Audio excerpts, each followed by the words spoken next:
Decía que el domingo pasado tuvimos la primera parte del estudio, el nuevo orden mundial.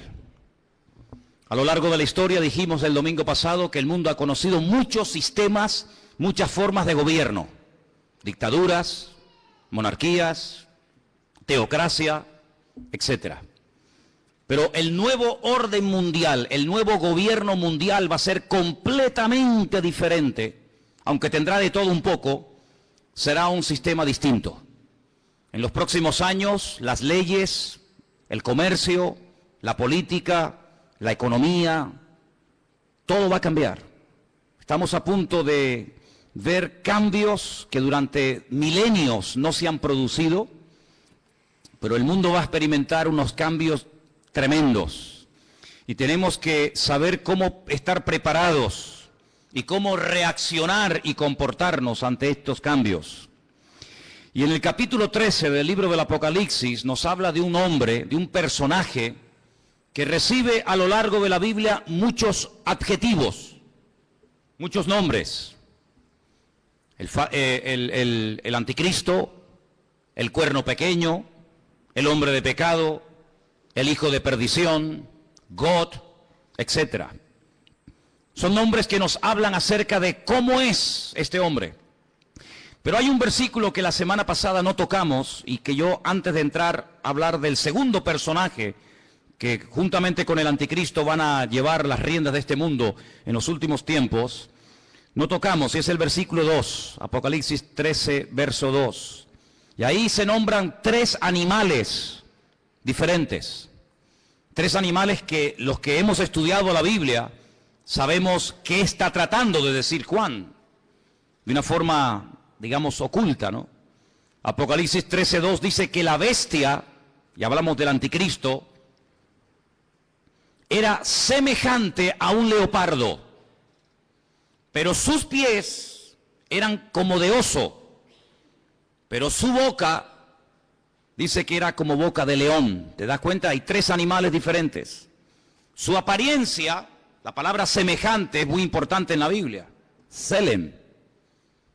Cuando tenemos una fotografía, tenemos una imagen de una persona real, de una persona que existe, pero tenemos una fotografía, una imagen para que te hagas una idea de cómo es esa persona.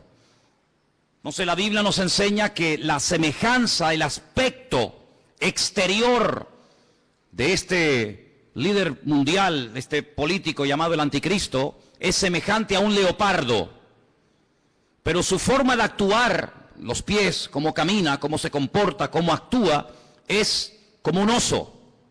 Pero cuando habla, cuando da a conocer su mensaje, dice que es como un león. Claro, para entender esto, uno tiene que ir al libro de Daniel. Yo siempre he dicho que la Biblia es una especie de gran rompecabezas, un gran puzzle. Hay cosas que Daniel dice que el Apocalipsis te explica. Y hay cosas que lees en el Apocalipsis que si no conoces Daniel, no puedes entender nunca. La Biblia nos enseña que en el Antiguo Testamento, en la época del profeta Daniel en Babilonia, él tuvo un sueño una noche. Y él dice que vio 4 animales que le llamaron tremendamente la atención. Dice que él vio a un león con alas. Dice que vio a un oso que estaba apoyado sobre una pata más que de otra. Luego ve a un leopardo que tiene 4 cabezas y ve a una bestia, que fue la que más le llamó la atención a Daniel. Gracias al Señor, ese sueño el Señor se lo interpretó y le dijo lo que significa. Por eso no tenemos que inventarnos nada. Simplemente ir a la Biblia y ver qué explicación le dio el Señor a Daniel sobre ese animal, esos animales. Y le dijo, mira, el león es Babilonia. Amén. El león es el imperio que en este momento tú conoces y gobierna toda la tierra, Babilonia. Ese imperio caería, ese imperio desaparecería con el paso del tiempo y se levantaría otro imperio, que era el imperio de los medos persas, que está tipificado o representado por el oso. Los medos persas también caerían, desaparecerían de la escena mundial y se levantaría un tercer imperio tremendamente poderoso, el imperio de Alejandro Magno, los griegos, representado con un leopardo de 4 cabezas. Y finalmente dice que ve una bestia, no es un animal normal y corriente, es algo extraño, es una bestia, es un monstruo que dice que tiene 10 cuernos y bueno, es un animal indescriptible porque ya te digo, no existe. La historia nos enseña que Alejandro Magno, cuando murió, no dejó descendencia. No ocupó su hijo y posteriormente el hijo de su hijo el trono, sino que Alejandro Magno murió sin dejar descendencia. Algunos dicen que era homosexual y que nunca se casó y tuvo hijos. Su imperio, que era un imperio enorme, que se extendió por todas partes del mundo conocido, cuando él muere, se divide en 4 pedazos.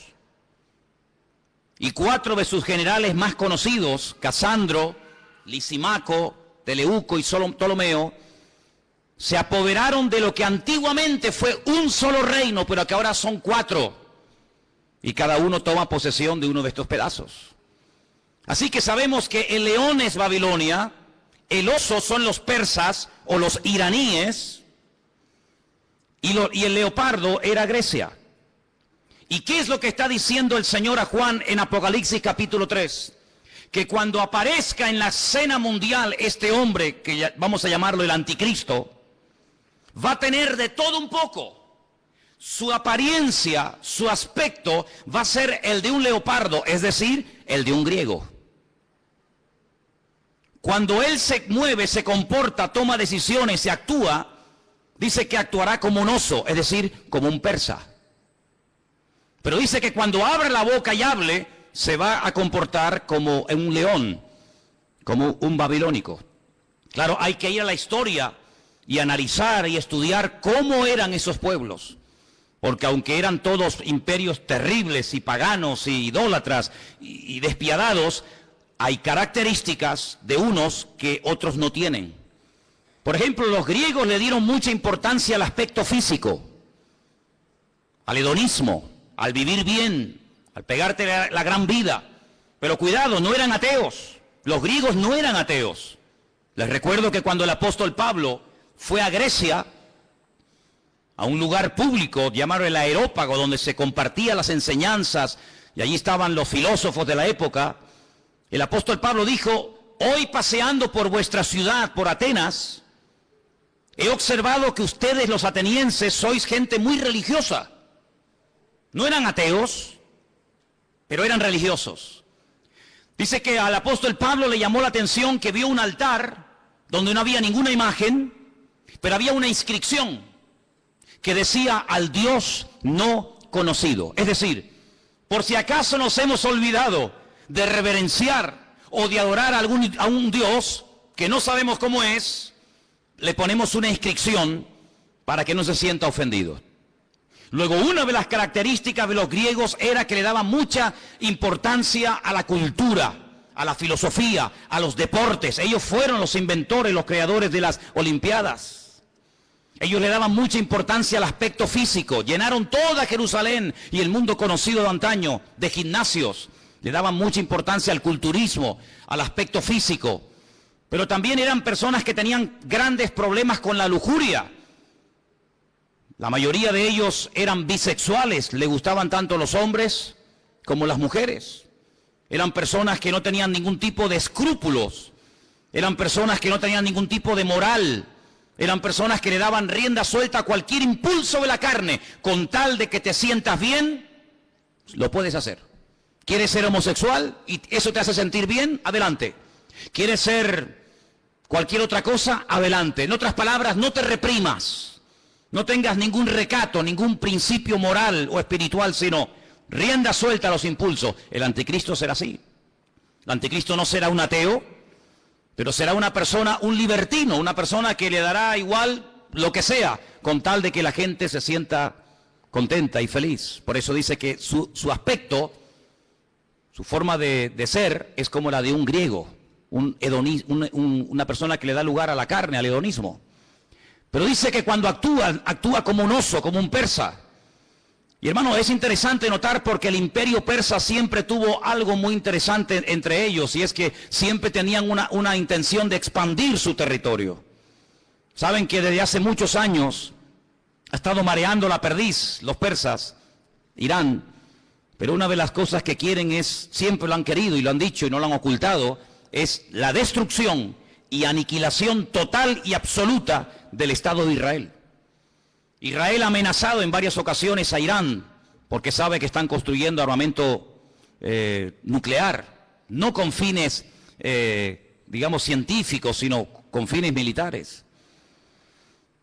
Irán recientemente dijo, si somos atacados por Israel, tenemos en este momento 80.000 misiles apuntando a la ciudad de Jerusalén y la destruiremos en cuestión de minutos, es lo que ellos dicen. Por lo tanto, aunque aparentemente es una persona pacífica y educada y con una cultura tremenda, por otra parte, en su corazón es una persona que le gusta la guerra. Dice la Biblia, recuerden, la semana pasada cuando hablamos de este personaje, dice que él cambia de religión. Dice que al Dios de sus padres lo deja de adorar y comienza a adorar a Alá Maozín, al Dios de las fortalezas o al Dios de la guerra. Es una de las características del anticristo. No es un ateo, pero es una persona que utiliza lo espiritual, lo religioso, para fundarse en esa fuerza espiritual que da, por así decirlo, la religión, y emprender guerras. Todos sabemos que muchas guerras se han emprendido y las que faltan en nombre de Dios o en nombre de la religión. Los protestantes han matado gente, los católicos han matado a gente. No hay ni una sola religión que no esté manchada de sangre. Todos han utilizado el nombre de Dios. Cuando la famosa guerra del Golfo, veíamos a Saddam Hussein orando para recibir fuerzas para atacar a los americanos y vencerlos, pero también veíamos en las iglesias de Norteamérica orando a los creyentes para que los soldados norteamericanos no murieran, y vemos que se mezcla todo, lo político, lo religioso, lo espiritual. Así será el anticristo, un sincretismo, una mezcla de todo, una mala utilización del nombre de Dios, utilizando a Dios para beneficios personales. Pero dice que cuando él habla como un león, es decir, será un ser arrogante. Los babilónicos, si algo tenían que les caracterizaba, era la arrogancia, la soberbia. Se creían que eran los amos, los dueños del mundo. Así será este personaje. Pero este personaje del cual hablamos la semana pasada, que es la primera bestia, la que sube del mar entre las naciones, de los pueblos, de entre los gobiernos, tendrá el apoyo total y absoluto de otra bestia que vamos a ver sus características. Apocalipsis capítulo 13, versículo 11. Y fíjese en esta palabra. Después vi otra, no es la misma, es otra bestia que subía de la tierra. La primera bestia subía del mar, la segunda sube de la tierra. Tenía 2 cuernos semejantes a los de un cordero, pero cuando hablaba como un dragón. Jesús dijo en cierta ocasión que de la abundancia del corazón habla la boca. ¿Cuántos dicen amén? Su aspecto es un cordero, pero en cuanto abre la boca sale toda la basura que tiene dentro y se da a conocer lo que realmente lleva: maldad y muerte por todas partes. Dice que ejerce toda la autoridad de la primera bestia en presencia de ella. Hace que la tierra y los moradores de ella adoren a la primera bestia, cuya herida mortal fue sanada. Versículo 13. También hace grandes señales, de tal manera que aún hace descender fuego del cielo a la tierra delante de los hombres. Versículo 14. Engaña a los moradores de la tierra con las señales que se le ha permitido hacer en presencia de la bestia, mandando a los moradores de la tierra que le hagan imagen a la bestia que tiene la espada, la herida de espada, y vivió. Se le permitió infundir aliento a la imagen de la bestia para que la imagen hablase e hiciese matar a todo el que no la adorase. Verso 16. Hacía que a todos, pequeños y grandes, ricos y pobres, libres y esclavos, se les pusiese una marca en la mano derecha o en la frente. y que ninguno pudiese comprar ni vender sino el que tuviese la marca o el nombre de la bestia o el número de su nombre. Dice, aquí hay sabiduría. El que tiene entendimiento, dice, el que tiene entendimiento cuente el número de la bestia, pues es un número de hombre y su número es 666. Es decir, que en los últimos tiempos surgirá un nuevo orden mundial. El mundo no será como lo hemos visto hasta el día de hoy, donde cada uno hace lo que le da la gana y cada uno gobierna. No. En los últimos tiempos habrá un nuevo orden mundial dirigido y capitaneado por un presidente mundial que tendrá una fuerza militar, económica y política increíble. Y a este personaje se le conoce vulgarmente con el nombre del anticristo, el que se opone a Cristo, el que quiere suplantar la figura de Cristo. Pero tendrá a una persona que la Biblia lo llama, fíjense qué curioso, falso profeta. Si analizamos toda la Biblia, vemos que la figura de los profetas era algo muy importante. La Biblia está llena de verdaderos y auténticos profetas. Daniel, Jeremías, Isaías, Habacuc, Sofonías, Malaquías, cientos de buenos profetas. ¿Qué era un profeta?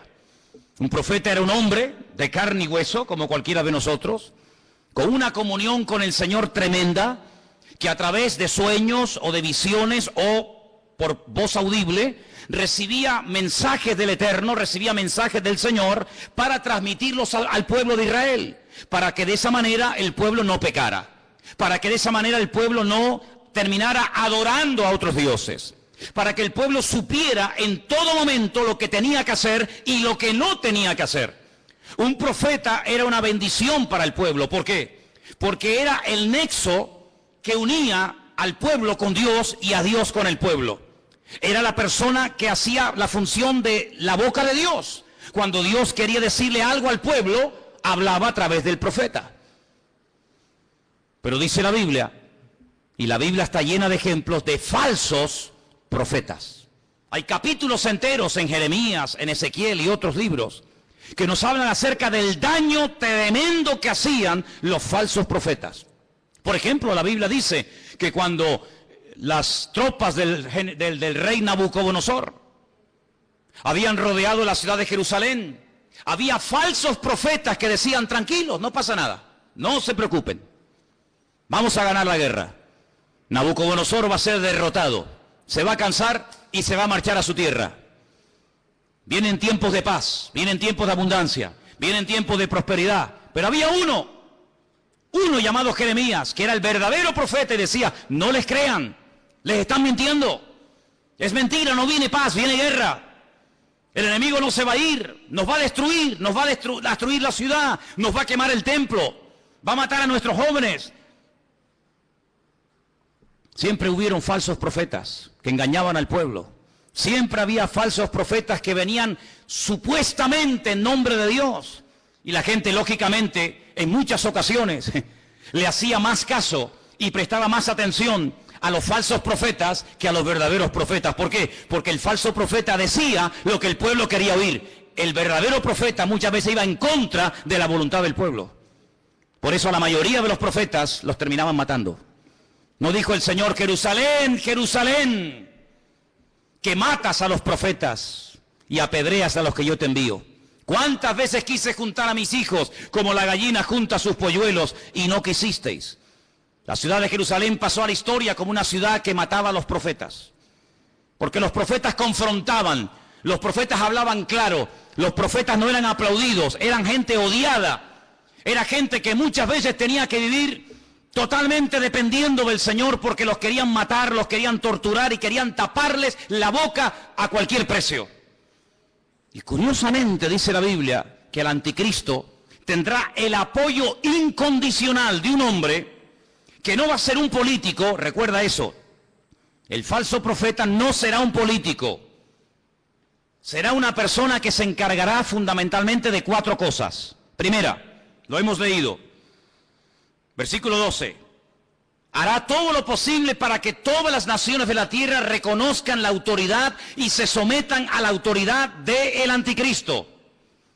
Es decir, no atrae la gente hacia sí mismo, sino que atrae la gente hacia el anticristo.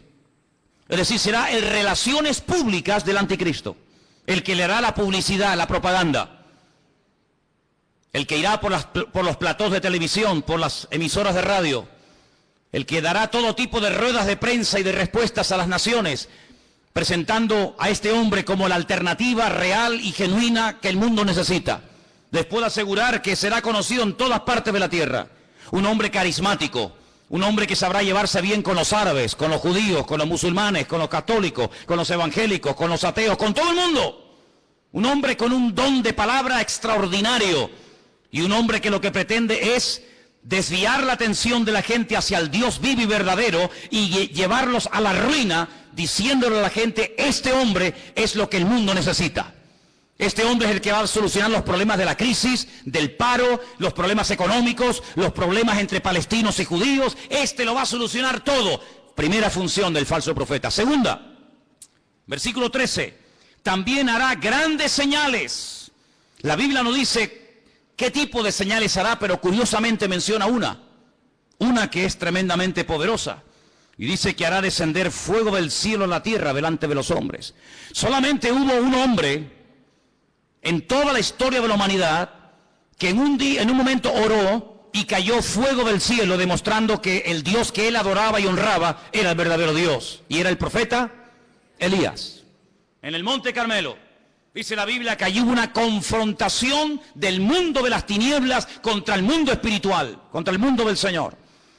Y el profeta Elías dijo, la respuesta no tiene que ser a través de un sueño, la respuesta no será a través de una visión, a través de un ángel, sino la respuesta tiene que ser algo contundente y visible a kilómetros. Y allí en lo alto de ese monte en el que hemos estado en cantidad de ocasiones, desde donde tiene una perspectiva de una zona geográfica muy grande de Israel, allí él oró y dice que descendió fuego del cielo y 400 profetas falsos de Baal fueron degollados en aquel día. Nunca más nadie ha hecho eso. Bueno, perdón. Una vez unos hermanos en el Nuevo Testamento, cuando fueron a entrar a una ciudad a evangelizarla, a hablar del Señor y no los quisieron oír, le dijeron al Señor, Señor, ¿nos das permiso para que oremos y caiga fuego del cielo y los destruya a todos? Y el Señor les dijo, no, queridos, yo no he venido a eso. Monarjes, hijos del trueno. No les dio autorización para que oraran, para que cayera fuego del cielo. Pero en los últimos tiempos habrá un hombre que por un poder satánico, por una unción falsa, pero poderosa al fin y al cabo, dice que tendrá la capacidad de sorprender a las naciones haciendo caer fuego del cielo. Será una de las muchas señales que este hombre haga. Así que primero intenta llevar a la gente al anticristo. Segundo, hará grandes señales. Tercero, versículo 14. Engañará a los moradores de la tierra con las señales que se le ha permitido hacer. Jesús dijo en Mateo capítulo 24, hoy se ha leído este capítulo aquí en el púlpito. En Mateo capítulo 24 dice que cuando Jesús salía del templo de Jerusalén, los discípulos le dijeron, Señor, observa, qué templo tan hermoso tenemos. Un templo maravilloso, es una maravilla para nosotros los judíos tener un templo tan bonito en nuestra ciudad de Jerusalén. Jesús les dijo, no quedará piedra sobre piedra que no sea destruida. Cuando ellos cruzan el torrente de Cedrón y se van al monte de los olivos, allí 4 de sus discípulos, 4 solamente, le dicen, Señor, ¿cómo? ¿Cuándo? ¿Cómo que va a ser nuestro templo destruido? Dinos, ¿qué señal habrá de tu venida y del fin del siglo? Y el Señor les da un mensaje tremendo que les animo a que lo vuelvan a leer en casa. Mateo 24, también lo tienen en Lucas 21. Y una de las cosas que repite reiteradamente el Señor es esta: mirad que nadie os engañe. ¿Cuántos dicen amén? Que nadie os engañe. Y curiosamente dice, porque vendrán falsos cristos. ¿Qué significa la palabra Cristo? Tanto que la utilizamos los cristianos, tenemos que saber lo que significa, ¿no? Viene de la palabra hebrea Mashiach, que significa ungido. Vendrán muchos falsos ungidos. Eso es lo que está diciendo. No solamente personas que dirán, que yo soy el Mesías, sino vendrán vividores, farsantes, Personas que utilizando el púlpito de las congregaciones, personas que utilizando medios de comunicación como la radio, la televisión, etcétera, engañarán a muchísimas personas utilizando tal vez la manipulación, utilizando tal vez los problemas físicos, emocionales o espirituales de la gente. Dice, y a muchos engañarán. Pero el Señor dice, mirad que nadie os engañe, porque no solamente vendrán falsos ungidos, sino también dice falsos profetas. ¿Qué es un profeta? Un profeta es un predicador, ¿sí o no? Es uno que predica, es uno que proclama un mensaje, en este caso un mensaje bíblico, un mensaje de Dios. Dice, pues vendrán falsos predicadores. Y usted dice, pero hermano, ¿sabes lo que estás diciendo? Totalmente. Y ya han comenzado a proliferar por todas partes del mundo. Falsos predicadores, falsos evangelistas, falsos maestros, falsos profetas, que incluso a veces con milagros o con señales llegan a seducir y a engañar a la gente. Y no es algo nuevo, lo estamos viendo de hace 10 años a esta parte, en todas partes del mundo. Pero en los últimos tiempos habrá una persona que será el máximo exponente del engaño y de la mentira, que la Biblia lo llama el falso profeta. ¿Y qué podemos hacer los cristianos? ¿Tenemos la obligación de creer todo lo que los pastores dicen? ¿Tenemos la obligación de creer todo lo que la gente predica en un púlpito? Rotundamente no. La Biblia nos enseña que cuando una persona proclama el Evangelio, y más cuando una persona se llama o se autodenomina profeta, la congregación, la audiencia, el pueblo que escucha el mensaje, tiene que filtrar, tiene que analizar, tiene que escudriñar si lo que este hombre está diciendo es palabra de Dios o es falso. No se puede decir amén a cualquier enseñanza, hermanos. Yo soy vuestro pastor hace 14 años en esta iglesia. Pero el día que yo me aparte del Evangelio, el día que yo me aparte de la verdad, el día que yo les enseñe algo falso, no me crean, no vengan más a este lugar. Porque la Biblia nos enseña que la oveja tiene la obligación de rumiar la comida antes de tragársela. ¿No hablamos hace poco de una de las características de las ovejas? ¿Sí o no?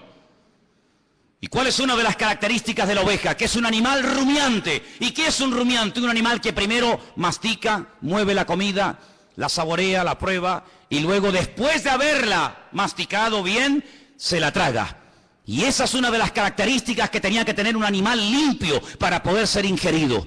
El Señor dijo que tenga pezuña y que sea rumiante. Y el Señor quiere que tú seas, permíteme la palabra, un rumiante. Una persona que diga, un momento, te he oído, he prestado atención, he tomado buena nota. Perfecto. Déjame analizar a través de las Escrituras si lo que tú hoy nos has enseñado, si la palabra que nos has traído es bíblica o es mentira y es falsa.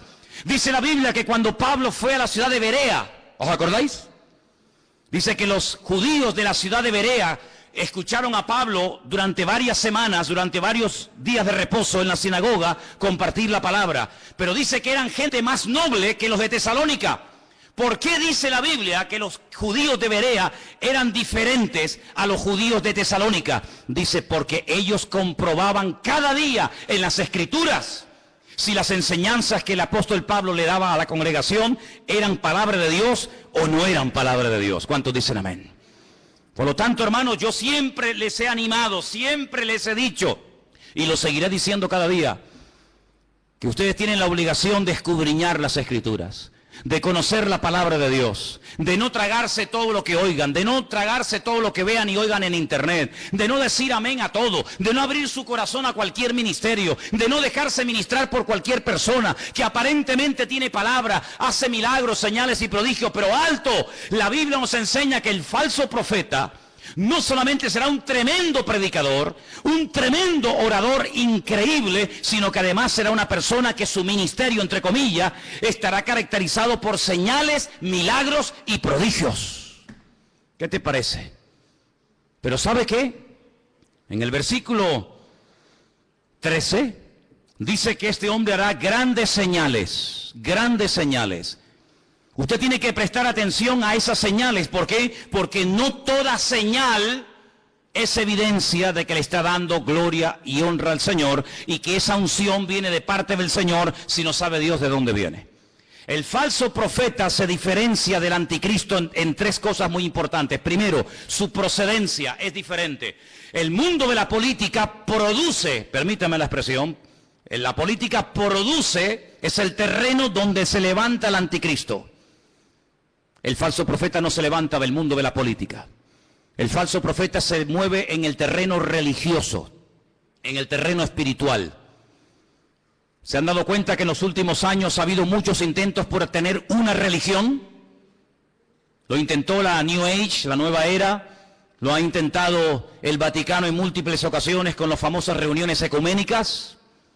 Los Bahá'í ya propusieron hace muchos años haber una religión mundial, porque fíjense qué curioso, este continente en el que vivimos, el continente europeo, en 2 ocasiones se ha enfrentado a muerte un país contra otro. ¿Sí o no? Primera Guerra Mundial, Segunda Guerra Mundial, unos contra otros, millones de muertos, ciudades arrasadas completamente, familias destruidas.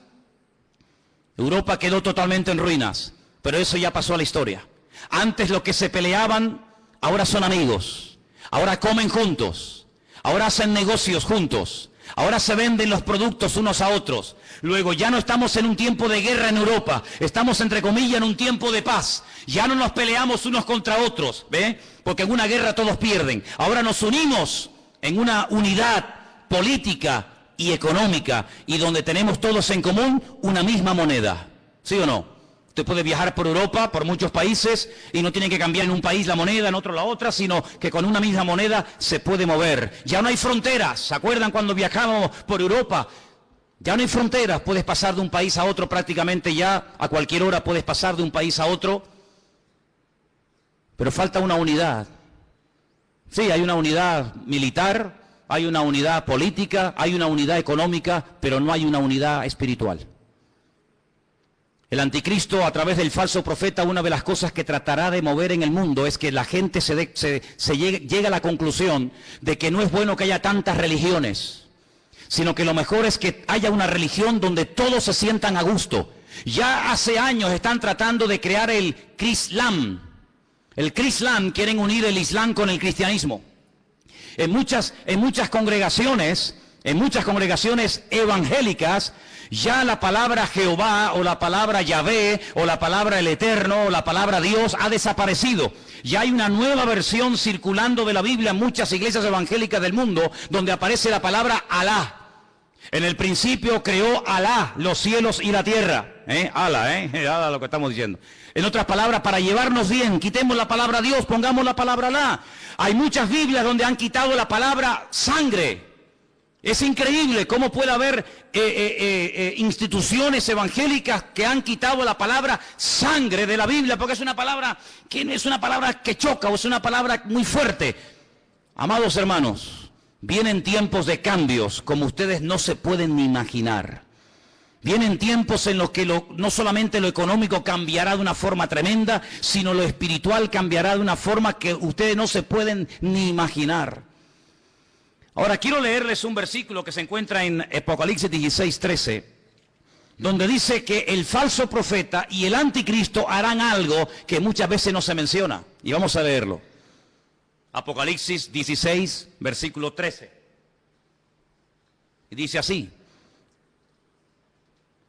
vi salir de la boca del dragón, Satanás, de la boca de la bestia, el anticristo, y de la boca del falso profeta, 3 espíritus inmundos a manera de ranas. Son espíritus de demonios que hacen señales y van a los reyes de la tierra en todo el mundo para reunirlos a la batalla de aquel gran día del Dios Todopoderoso. Una de las cosas que el mundo tiene que conocer y ustedes, hermanos, tienen que saber, porque la Biblia lo profetiza con cientos y miles de años de antelación. Cuando te pregunta la gente, ¿y tú crees que habrá una tercera guerra mundial? ¿Crees que otra vez el mundo volverá a enfrentarse y a matarse y a pelear los unos contra los otros? Y yo te digo, no te quepa la menor duda. La pregunta no es si se van a pelear, la pregunta es ¿por qué tardan tanto en enfrentarse los unos contra los otros? El mundo se está convirtiendo en un caldo de cultivo donde la violencia y la agresividad será algo normal. Miren los colegios, hermanos. Hay muchos colegios en los Estados Unidos que es un peligro, porque cuántos niños, cuántas docenas de jóvenes han entrado armados a un colegio y han asesinado a cantidad de compañeros. Amados hermanos, la violencia va a ser una de las características de los últimos tiempos. Habrá violencia en la sociedad, violencia en el tráfico, violencia en las iglesias, violencia en los parlamentos, violencia por todas partes. El Señor Jesucristo dijo que Él vendría, pero antes de que Él viniera, los tiempos en los cuales viviríamos serían como los días de Noé.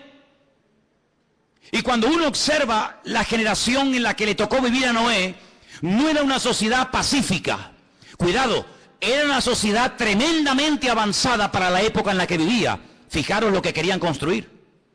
En la época de Noé se quiso construir el edificio más alto del mundo, un zigurat, una torre que llegara al mismo cielo, a la misma presencia de Dios, con el objetivo de demostrarle a Dios que a través de la tecnología de la época, el hombre era capaz de desafiar al mismo Dios y de llegar a su presencia no a través del medio establecido por Dios, sino a través del medio de la mente humana. La tecnología puesta al servicio del mal.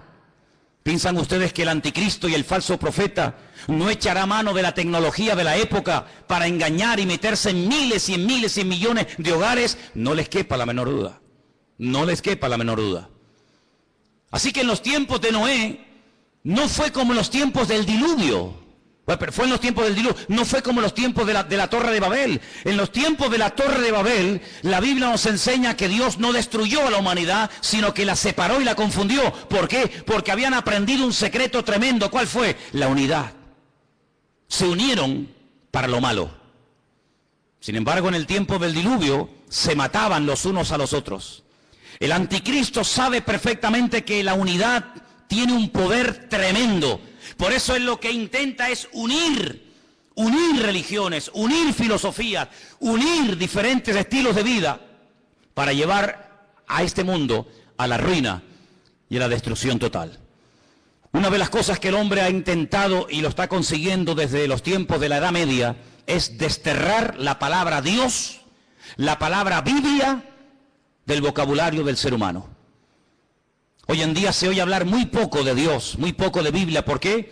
Porque los hombres a lo largo de la historia han intentado destruirse los unos a los otros. Pero el objetivo final del diablo es destruir a Dios, quitar a Dios del vocabulario de la gente. ¿Y qué es lo que hace el falso profeta? Levantar al anticristo para que lo adoren a él. Y no es la primera vez que un hombre reclama honra y gloria para sí mismo. No es la primera vez que un César, que un faraón o que cualquier persona ha intentado levantarse más alto que Dios y matar y asesinar a todas aquellas personas que no lo apoyan y no lo reconocen. Una de las cosas que hará el falso profeta es algo tremendo. Dice que marcará, sellará a la gente. Ahora, esto no es nada nuevo. Si ustedes leen esta noche tranquilamente en casa el capítulo 9 de Ezequiel, recuerden, Ezequiel capítulo 9, ustedes se van a dar cuenta que el Señor, antes de ir a la ciudad de Jerusalén y permitir que las tropas enemigas la destruyeran, Él dijo, ponle una marca a mis hijos en la frente y en la mano. Para marcar, hacer una diferencia entre el que cree y en el que no cree, el que es mío y el que no es mío. Y dice la Biblia que marcaban a la gente en las manos. El anticristo, el diablo, que es un imitador de la obra de Dios, lo que intentará es marcar a la gente como si fueran animales. Ya hablamos la semana pasada de ese famoso microchip. Un sistema muy interesante, muy moderno, que intentará facilitarle la vida a la gente, sobre todo a la hora de comprar, a la hora de vender, a la hora de viajar, no perder el dinero, tener en todo momento encima tuyo todos tus datos económicos, tus datos de vacunas, etcétera, etcétera. Ese microchip ya existe. No es una ciencia ficción. Los animales, los perros, me imagino que en Suiza será igual. Aquí es obligatorio que los animales tienen que llevar un chip. Y si un animal se pierde con una máquina, el doctor, el veterinario, sabe en todo momento cómo se llama ese animal, si está vacunado, dónde vive, cómo se llama su dueño, etcétera, etcétera. Pues lo que empezó con los animales, terminará con el ser humano. Porque para el diablo los seres humanos son como animales. Por eso la famosa teoría de la evolución equipara y nivela al hombre al nivel de la bestia. En la famosa Constitución Europea, creada, diseñada y escrita por el famoso Jacques Chirac, jefe de toda la masonería europea. Él puso al mismo nivel a un animal que a un hombre, de tal manera que si un hombre quiere casarse con un perro, con un gato, con una vaca o con cualquier animal, lo puede hacer. ¿Por qué? Porque al fin y al cabo todos somos animales. Sin embargo, desde el punto de vista bíblico, Dios dignifica a la raza humana por encima del animal. ¿Cuántos dicen amén? El animal está para servir al hombre, no el hombre para servir a la bestia. Pero en los últimos tiempos Satanás intenta marcar a los hombres como si fueran animales. Y les cierra las posibilidades de poder comprar, de poder vender, de poder buscarse la vida si no te dejas marcar. Pero esa marca, esa especie de microchip indeleble, invisible, que no molesta, que está ahí dentro y ni te enteras que está, también permite en todo momento tener a la población mundial localizada en cualquier parte donde se encuentre. Así de claro. Dice que este microchip está alimentado por una pequeña pila de litio, de tal manera que si la persona en un momento determinado decide quitárselo y lo toca y lo abre, se envenena la sangre por esa sustancia. Pero en todo momento esa persona está localizada y ya en muchos lugares gente multimillonaria y personas importantes se están poniendo esa especie de marca de microchip interno en su piel. ¿Para qué? Para estar localizados en caso de que sean secuestrados y que en cualquier momento los puedan localizar. Sí, suena como ciencia ficción, ¿verdad? Suena como algo de Steven Spielberg, ¿no? Suena como algo que tú dices, pero esto es una cosa increíble. Vuelvo a hacerles la pregunta que les hice el domingo pasado. ¿Cómo hace 2000 años un hombre llamado Juan, pescador de Galilea, un hombre que no fue a la universidad, ni tuvo en sus manos nunca un ordenador, ni tuvo nunca en sus manos un móvil, ni toda la información que tú y yo podemos tener ahora mismo? ¿Cómo es posible que este hombre nos dé unos datos de la civilización de los últimos tiempos de una forma increíble, hasta el punto que hay momentos en los que él llora escribiendo el libro del Apocalipsis, viendo lo que se avecina y viendo lo que viene? Es el hombre que dice que en los últimos tiempos el famoso río Éufrates se secará para que millones de soldados vengan desde el norte, casi diríamos como que en línea recta, y se den cita en el valle de Jezreel, en la zona de Megiddo, para llevar a cabo la gran batalla, la famosa batalla del Armagedón. Sabemos que en el punto de mira hay un pequeño pueblo que tiene 22.000 kilómetros cuadrados. Un pueblo que ha sido el pueblo más odiado, más perseguido de toda la historia de la humanidad. Y es el pueblo de Israel. Así de claro. Dios decidió que su hijo naciera en una pequeña aldea insignificante de Israel llamada Betlehem, la casa del pan. Belén la conocemos nosotros. Dios decidió que su hijo naciera y viviera en ese pequeño país, que allí predicara, que allí sanara a los enfermos, que allí demostrara lo que era y a lo que vino, que allí lo mataran, que allí resucitara, que allí ascendiera y que allí volverá otra vez por segunda vez, según la palabra de Dios. Y sabemos que los tiempos se acortan. La Biblia dice que los últimos tiempos tendrán que ser acortados, porque si el Señor no acorta los tiempos, la maldad llegará a un nivel, a una envergadura de tal magnitud que dice que nadie podría salvarse aunque quisiera. Por eso, amados hermanos, tenemos que doblar la guardia como iglesia. Tenemos que meternos en las páginas de la Biblia. Tenemos que conocer lo que dice la palabra de Dios acerca de los últimos tiempos. No dejarnos engañar, no dejarnos seducir, no dejarnos atraer por cosas que aparentemente son muy atractivas, muy bonitas y maravillosas, pero que su fin, dice la Biblia, pueden ser caminos de muerte. Analice todo lo que oye. Analice a la luz de la palabra de Dios todo lo que escucha. Porque la palabra de Dios nos enseña que los últimos tiempos serán tiempos de engaños, tiempos de falsas profecías, tiempos de falsos milagros. Ahora bien, la gente está tan necesitada, tan desesperada, que se agarrarán a un clavo ardiendo con tal de salir de su desesperación. Nunca olvidaré cuando una persona enferma me dijo: si yo supiera en este momento que el diablo me puede sanar, le entregaría mi vida a él. Así me lo dijo. El diablo va a utilizar los problemas sociales, los problemas físicos, los problemas económicos de las familias, El diablo sabe perfectamente que hay un vacío en la sociedad que nada ni nadie logrará llenar jamás. Puedes tener mucho dinero, puedes viajar por el mundo entero, puedes tener la mejor casa de la tierra, puedes tener y tener y tener. Pero el Señor Jesucristo no solamente te ha creado para que llegues a tener ciertas y determinadas cosas en la vida, sino que el Señor nos ha creado con sus manos para que seamos su pueblo y estemos en plena comunión con Él. ¿Cuántos dicen amén? Por eso, amados hermanos, cuando ustedes escuchen a alguien, cuando ustedes oigan a alguien, cuando ustedes observen a alguien, háganse la siguiente pregunta: ¿a quién está levantando este hombre? ¿A quién intenta glorificar? ¿Hacia quién intenta desviar la atención? ¿Hacia él mismo? ¿O lo que intenta esta persona es levantar en alto el nombre que es sobre todo nombre, el nombre de Jesús, para que la gente adore al Rey de Reyes y al Señor de los Señores? Esa es una de las características de un verdadero hombre de Dios y de un verdadero cristiano y cristiana. Una persona que no intenta llamar la atención sobre sí mismo, sino que emplea su testimonio, su antigua vida, sus malos hábitos, etcétera, etcétera, para que la gente reconozca que el cambio se ha producido, no porque se le ha propuesto, no porque tuvo una fuerza de voluntad increíble, sino porque hubo un Dios todopoderoso que le transformó, que lo cambió y que lo llenó y que hoy le da la gloria a ese Dios. ¿Cuántos dicen amén?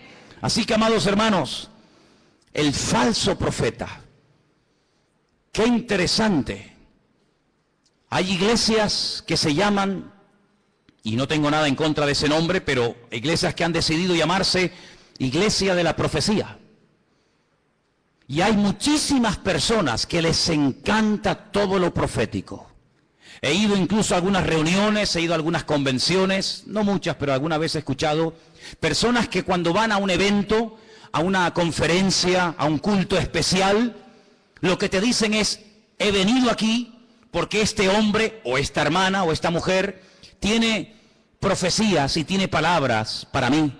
Y la gente hace cola y espera horas para que vaya una persona y le imponga las manos y algo con voz bajita, la mayoría de las veces le susurre al oído y le diga que va a ser y que va a tener y que va a ser prosperado y que va a ser bendecido. Y la gente agarra esa palabra como si fuera una palabra de Dios, cuando la única palabra de Dios que tenemos es esta que tenemos en nuestras manos. ¿Cuántos dicen amén? Si usted busca palabras, si usted busca consejos, si usted busca algo que le oriente para saber si me caso o no me caso, si me voy o me quedo, si compro o no compro, es la bendita palabra de Dios. Dice el salmista: lámpara es a mis pies tu palabra y lumbrera mi camino. No busques en los hombres lo que solamente en Dios puedes encontrar. Si buscas palabra, métete en tu aposento, dice la Biblia, cierra tu puerta. Y tu Padre que te ve en lo secreto, dice, te recompensará en público. Pero qué fácil es ir a una persona para que nos diga esa persona supuestamente en nombre de Dios lo que yo tengo que hacer. Cuidado, porque la Biblia dice que en los últimos tiempos el don de la profecía será mal usado para engañar y para seducir a las almas inconstantes. Claro que creemos en las profecías. No menospreciéis las profecías, dice la Biblia, pero las profecías de la Biblia, no las profecías inventadas, no el producto de la imaginación. ¿Saben lo que decía Jeremías al pueblo? Ustedes, Dios no los ha enviado a ustedes, ustedes profetizan y tienen el descaro y la desfachatez de esperar que lo que han profetizado se cumpla cuando saben que Dios no está hablando a través de vuestras bocas. Amados hermanos, maldito el hombre que confía en el hombre, pero bienaventurado el hombre que confía en el Señor. ¿Cuántos dicen amén? Vienen tiempos difíciles, vienen tiempos de cambios, vienen tiempos donde vamos a ver cosas muy raras, muy extrañas. Ya hay iglesias en el mundo para homosexuales, no sé si lo sabían. Iglesias evangélicas gay, ya están por el mundo, por todas partes. Iglesias donde ya no se habla de la sangre de Cristo ni la muerte del Señor. Iglesias donde todo vale. Iglesias donde te puedes casar, separar, divorciar, estar con este, estar con la otra, estar con él, ahora me caso, ahora me divorcio y no pasa nada. Dios es un Dios de amor. Vamos a ver cosas muy extrañas en los últimos tiempos. Pero recuerda algo, Dios es santo y quiere que tú y yo también seamos santos. Huye de todo lugar donde te lo pongan fácil. Escúchame bien. Huye de todo lugar donde te lo pongan fácil para que no te ofendas. Lo políticamente correcto, sabes que es una expresión que se usa mucho hoy en día, ¿no? Lo políticamente correcto, no lo digas tan duro para que no se ofendan, no lo digas tan contundente para que no... Huye de los lugares donde todo te lo ponen bonito y fácil. El Señor no viene a agradarnos los oídos, sin confrontación no hay cambio. Y la palabra de Dios viene para sacudirnos y para que le busquemos a Él en espíritu y en verdad. Y si el Señor tiene que sacudirnos en esta tarde y romper esquemas religiosos de nuestra vida, y si tiene que abrirnos nuestros ojos a una realidad que viene, nos guste o no, pues bendito sea el Señor. Pero la iglesia en esta hora tiene que dar la talla. Somos la sal de la tierra, somos la luz del mundo y no podemos en este momento de la historia, hermanos, claudicar, no podemos enfriarnos, no podemos dar marcha atrás. Estamos, hermanos, oyendo la trompeta del Señor. Dios viene, el Señor viene pronto y quiere que su iglesia se ponga las pilas, que se levante en pie de guerra y le diga al diablo: alto, aquí estamos los hijos de Dios. Aquí todavía hay gente que vive en orden, aquí todavía existe la familia, aquí existe el perdón, aquí existe la misericordia, aquí existe la fe. ¿Por qué? Porque nosotros creemos que lo que Dios prometió en su palabra es la verdad. ¿Cuántos dicen amén? Quiero que cierres tus ojos ahí donde estás. Y recuerda las palabras del Maestro. Mirad que nadie os engañe. Mirad que nadie te engañe. Ni pastores, ni profetas, ni rabinos, ni falsos mesías, que nadie te engañe. Dice la Biblia: conoceréis la verdad, y la verdad os hará libres. Amados hermanos, si quieres ser libre, tienes que conocer la verdad, y la verdad es Jesucristo. Él es el camino, Él es la verdad y Él es la vida. La gente va a ser engañada porque buscan fuera del Señor. Si buscaran en Dios no serían engañados. Si buscaran en la palabra de Dios no serían apaleados ni heridos. El problema es cuando a veces buscamos fuera de Dios otros caminos, otras formas, y te equivocas. Si estás buscando, busca en Dios. Ven a Dios, ven a Él en esta tarde. Ríndele tu corazón. Ríndele tu vida en esta tarde al Señor.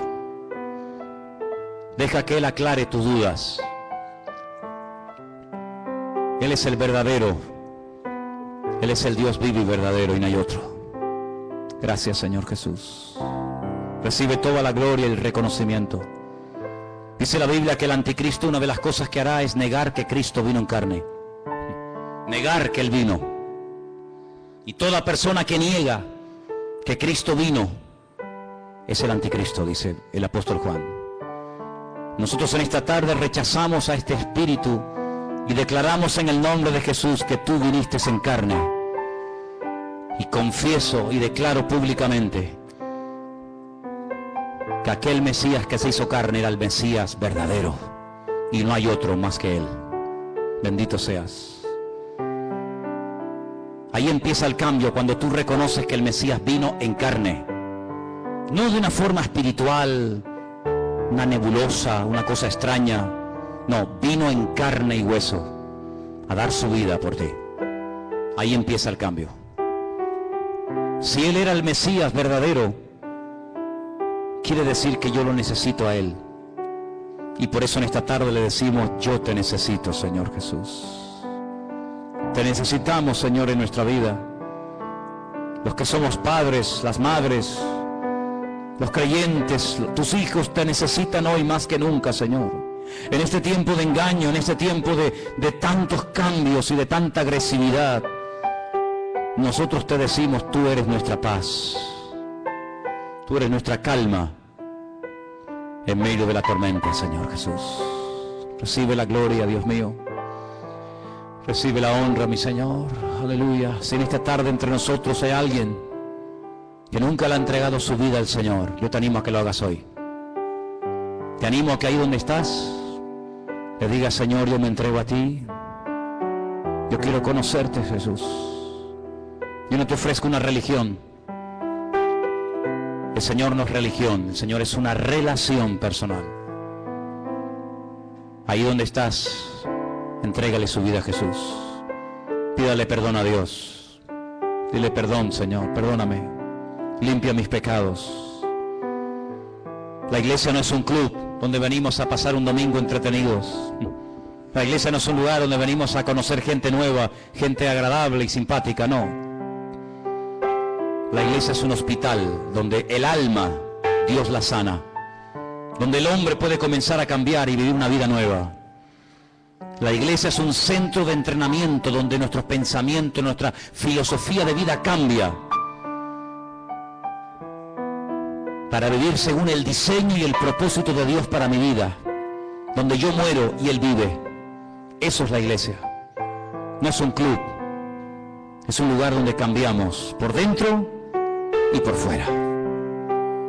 Y por eso en esta tarde te pedimos, Señor, ayúdanos a cambiar, a conocerte mejor, y guárdanos del maligno, que no seamos seducidos ni engañados ni arrastrados por falsas doctrinas o prácticas o enseñanzas, sino que nunca nos desviemos de tu palabra ni un milímetro, porque tu palabra es el fundamento de nuestra vida.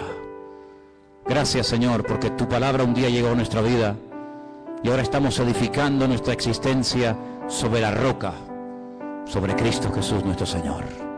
A ti te damos la gloria y la honra, en el bendito nombre de Jesús. Amén.